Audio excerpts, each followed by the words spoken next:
I've been meaning to make several more takes about my recent Saktong Burgess musings, and I received some comments about the topic privately. Apparently, I'm not the only one wanting to achieve such a lifestyle. I've got a bunch of money related stories that they can probably churn out a lot of the motivational memes from them.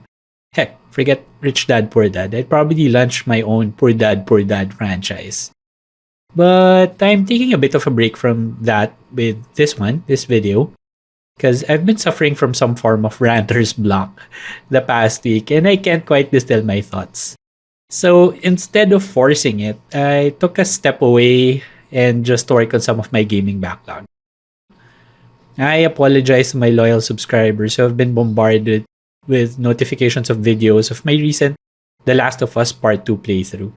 Those are 27-hour-long videos of me playing the entire game. Anyway, if you're interested, just check out my playlists and watch my playthrough. But for today, I just wanted to do a quick recap of another month that's gone by. Can you imagine we're already 2 months into 2022? Things, however, are still quite shitty, aren't they?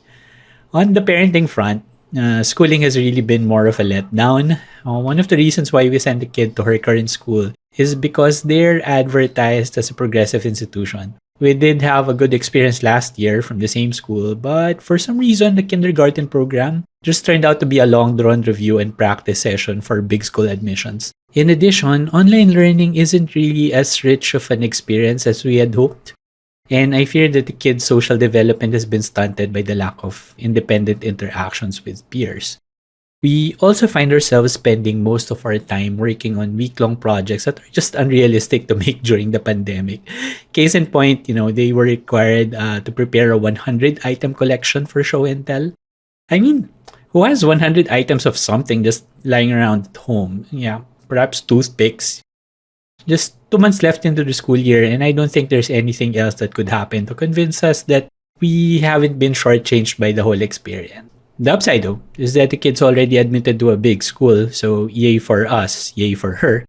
And the school also happens to be her mom's alma mater. But it's a traditional school, so we're just conditioning ourselves not to expect too much in terms of differentiated instruction. I guess we'll just have to be prepared to supplement her learning with our guidance and other activities. The kid's maturing at quite a rapid pace, and we'll probably be able to do more father-daughter stuff pretty soon, like doing fun STEM activities and playing more complex video games. She's already pretend playing chemistry with some old jars and watercolor and calling them jars of science. How cool is that? And kid vaccinations are also well on their way, and the kid's scheduled to be fully vaccinated by next week. So with the entire household vaccinated, we're already making plans adjusting to the new normal and taking a braver stance venturing outside. I just might start pursuing all the efforts that I've been putting on hold for the past couple of years.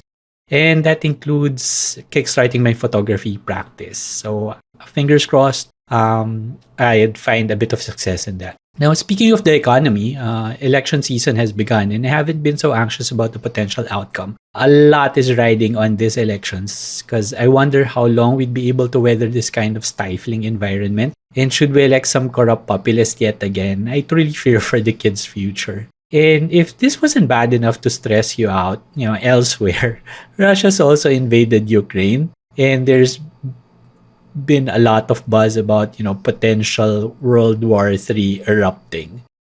So, shit that we haven't really experienced in a few generations, like once in a century pandemic and the potential of another world war.